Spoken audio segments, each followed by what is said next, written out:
گڑبڑ کرتے ہیں.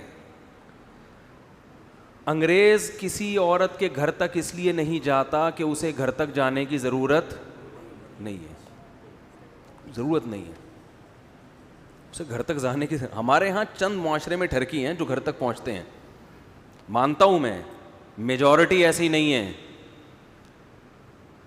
آپ اس ملک میں زنا پر پابندی لگا دو, ان ممالک میں گھر سے اغوا کر کے لے کے جائیں گے وہ, ٹھیک ہے نا.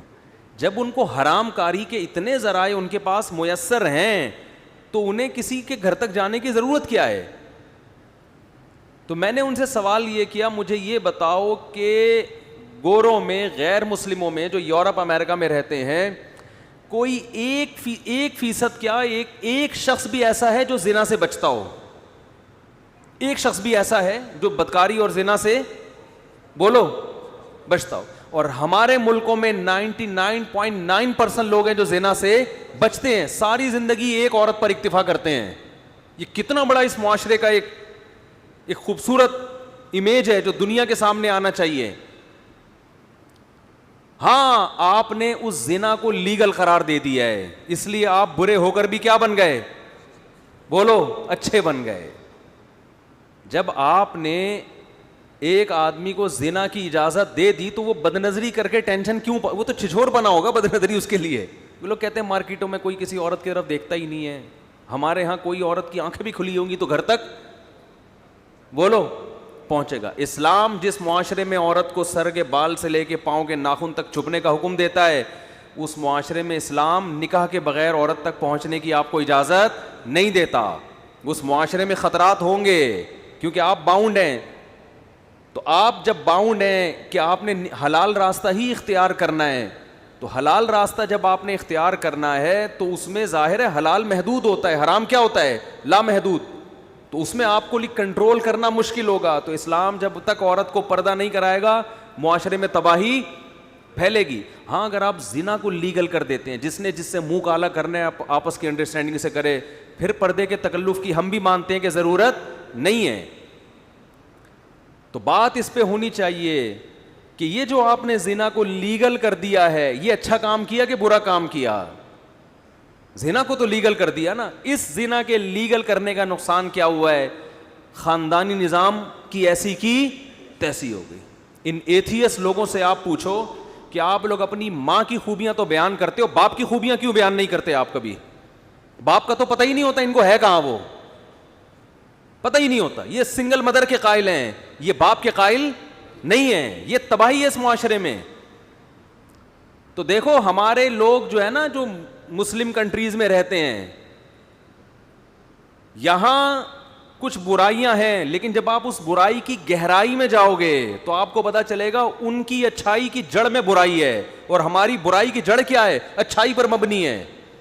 کچھ اچھے کام ہیں جس کی وجہ سے کچھ برائیاں ہوتی ہیں, وہاں برائی ہی کو لیگل کر دیا ہے, تو اب ان کو چھوٹی برائیوں کی ضرورت نہیں ہے. شراب پہ پابندی لگا کے دکھاؤ ان کنٹریز میں, دیکھو کتنے لوگ اس قانون کو فالو کرتے ہیں. ہمارے ہاں پابندی نہیں ہے, پھر بھی الحمدللہ لاکھوں کروڑوں لوگ بچتے ہیں. اگر شراب الاؤ بھی ہو جائے نا, پھر بھی ہمارے یہاں میجورٹی نہیں پیے گی. یہ مذہب ہے, اسلام ہے جس نے ان کو روکا ہوا ہے.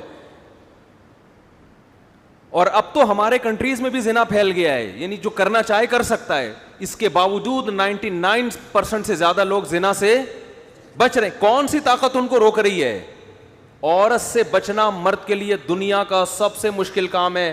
یقین نہ آئے کسی گورے سے کہو تو 10 سال بچ کے دکھا, اور ہمارے یہاں 30 سال میں جس کی شادی ہو رہی ہے 15 سال اپنے آپ کو زنا سے بچاتا ہے.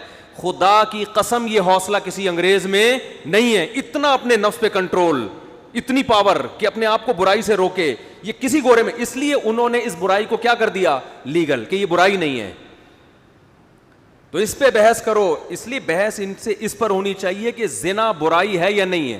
جب زنا کا برا ہونا ثابت ہوگا, پھر دیکھو کس ملکوں میں زنا کا ریشو زیادہ ہے اور کن ملکوں میں کم. اسلامی ملکوں میں آٹے میں نمک کے برابر, اور غیر مسلم ملکوں میں ہر شخص زنا کر رہا ہے, ہر شخص زنا کر رہا ہے.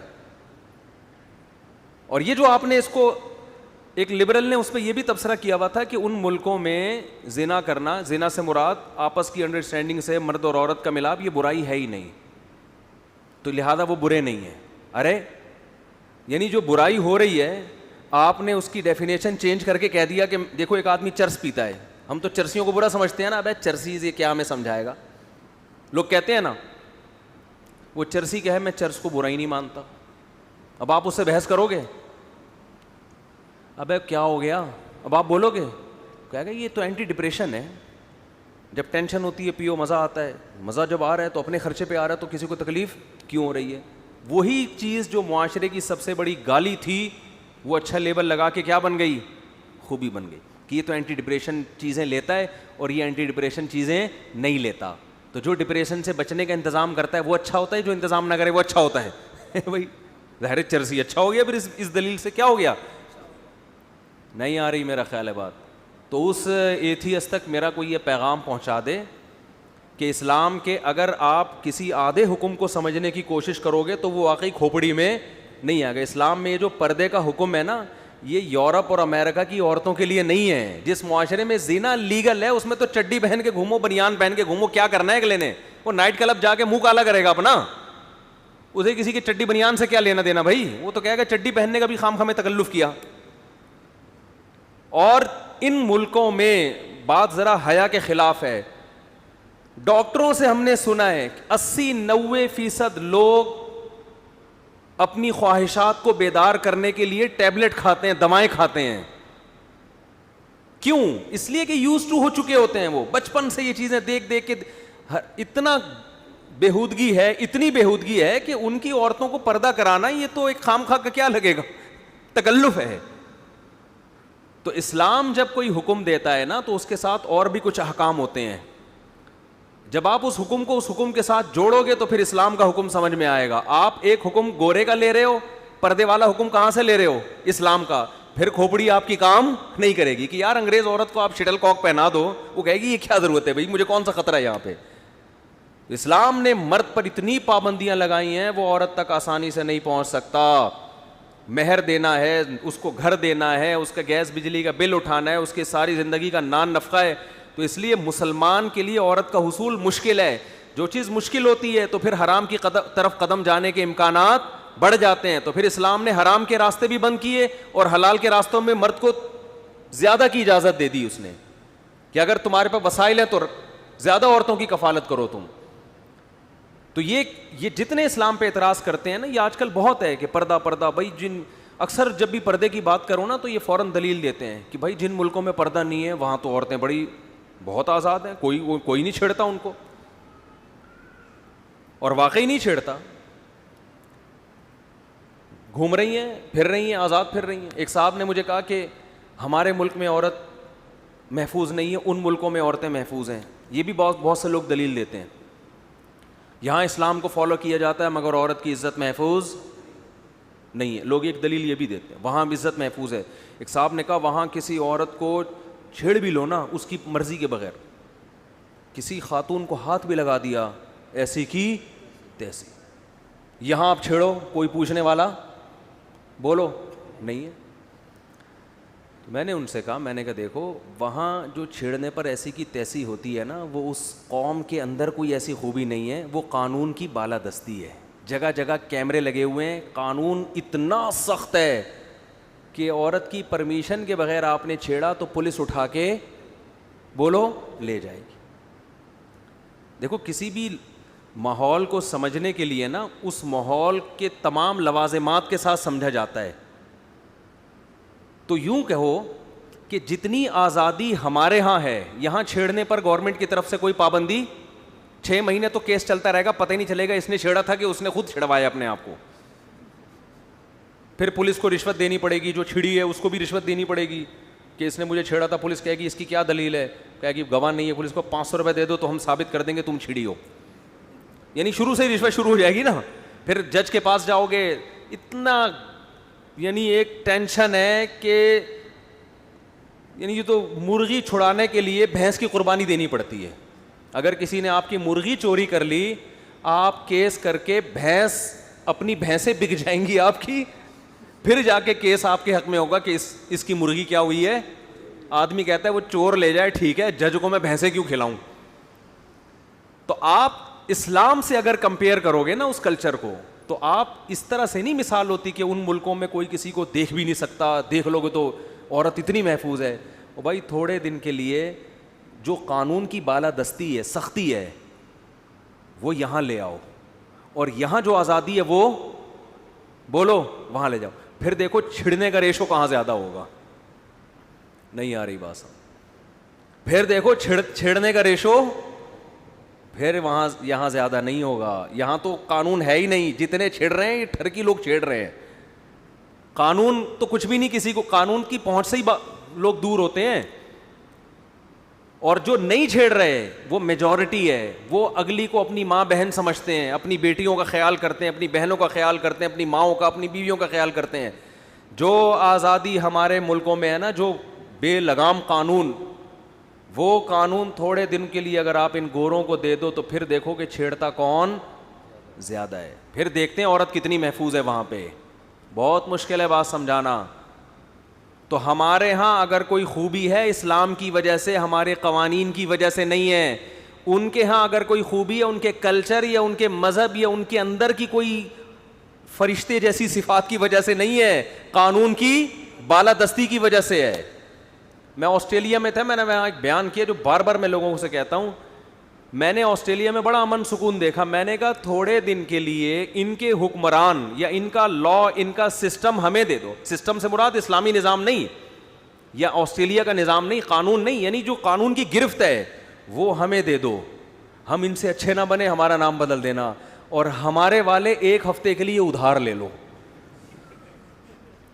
ہمارے وزیر قانون, ہمارے ججز, ہمارے وغیرہ وغیرہ جتنے بھی ہیں نا جن کے ہاتھ میں قوموں کی لگام ہے, ایک ہفتے کے لیے یہ لے لو آپ. یہ ایک انگریز ہم سے بدتر نہ ہو کے بتائے دکھایا تو میرا نام پھر بھی بدل دینا آپ. تو یہ جو ایتھیس لوگ ہیں نا, ان کو یہ جو اتنی ہمارے ملکوں کی برائیاں کر رہے ہوتے ہیں, اور ملک کی برائی میں ہمارے حکمران نہیں بلکہ اسلام کو بیچ میں لے کر آتے ہیں. اسلام نے ہی ہمیں بچا کے رکھا ہوا ہے برائیوں سے. اگر آپ ہم سے اسلام چھین لو گے, ہماری پولیس میں اتنا دم نہیں ہے کہ ہمیں انسان کا بچہ بنائے وہ. اور انگریز سے کہو کہ سسٹم جو تمہارا ہے نا, جو قانون کی بالادستی, وہ یہی ہو, سسٹم اسلام لے لو. تو جتنا آج انگریز ان کے امن ہے نا, 20%, 100% اس میں اضافہ ہو جائے گا, ڈبل ہو جائے گا یہ. تو وہ شٹل کاک اور پتہ نہیں کیا کیا, اور اسلام میں شٹل کاک ہے بھی نہیں, وہ تو ان کا کلچر. اسلام تو یہ کہتا ہے کہ عورت جب باہر نکلے تو اپنا جسم ڈھانک کے نکلے گی. تو اسلام کا جب آپ آدھا حکم لیں گے اور آدھا کسی اور کا لیں گے, ان کو ملانے کی کوشش کریں گے, تو یہ ایڈجسٹ نہیں ہوگا, اس میں اعتراضات ہوں گے. اس کی بالکل مثال ایسے ہے جیسے اسلام میں زنا کی سزا ہے, کنوارا آدمی کرے تو 100 کوڑے, شادی شدہ کرے تو کتنی ہے, رجم ہے نا. اب جب بھی اسلام کی بات ہوتی ہے نا, یہ لبرل لوگ اور ایتھیس لوگ اسلام پہ اعتراضات کرتے ہیں, کہ اسلام پہ اعتراضات کر کے کہتے ہیں کہ دیکھو اسلام میں جو ہے اتنی سخت سزا ہے, پتھروں سے مار کے ہلاک کر دو, یہ کر دو, وہ کر دو. او بھائی, اسلام نے حلال کا راستہ بھی کیا کر دیا, بہت بڑھا دیا نا. بالغ ہوتے ہی باپ کو ترغیب دی جا رہی ہے بیٹے کا نکاح کرو, جہاں یہ چاہ رہا ہے وہاں کرو, ٹھیک ہے نا. اور مرد کو زیادہ کی اجازت دی جا رہی ہے کہ آپ ایک سے زیادہ بیویاں بھی رکھ سکتے ہیں.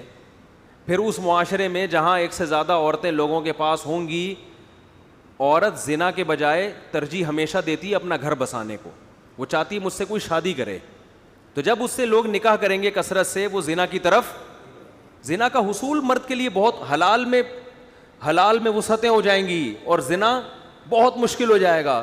جب حلال میں اتنی وسعتیں دینے کے بعد بھی کسی کا گند میں منہ مارنے کا دل چاہے گا تو 100 کوڑے بنتے ہیں کہ نہیں بنتے اس کے. لیکن آپ نے کیا کیا, اسلام کے نکاح کے نظام کو ایک طرف رکھ دیا, نکاح کو آسان بناؤ. نکاح بھی آسان رکھا ہے, ڈیورس بھی آسان رکھی ہے, خام خامے چپکایا نہیں ایک دوسرے کے ساتھ کہ بھائی نہیں بن رہی تو سر پھٹولتے رہو ایک دوسرے کے ساتھ. کتنے زبردست آیات ہیں, امساکم بمعروف او تسریحم باحسان. فرمایا محبت سے اللہ کی حدود پہ رہو, نہیں رہ سکتے تمیز سے علیحدگی اختیار کر لو. نہ ہمارے یہاں تمیز سے شادی ہوتی ہے, نہ تمیز سے بولو, جب علیحدگی ہوتی ہے تو ایک دوسرے کا سر پھٹولتے ہیں. اتنا زیادہ اس کو برا سمجھ لیا گیا ہے, ڈیورس کو, طلاق کو. بری چیز ہے, اچھی نہیں ہے, لیکن اتنی بری نہیں ہے جتنی معاشرے نے بنا لیے. عورت بدنام ہو جاتی ہے ہمیشہ کے لیے, مرد بدنام ہو جاتا ہے, پھر ایک دوسرے پر الزامات, وہ خراب تھی یہ. تو آپ اسلام کو آدھا لے رہے ہو, آدھا نہیں لے رہے. تو مسائل یہاں سے پیدا ہو رہے ہیں. پورا لوگے تو کھوپڑی میں بات آئے گی.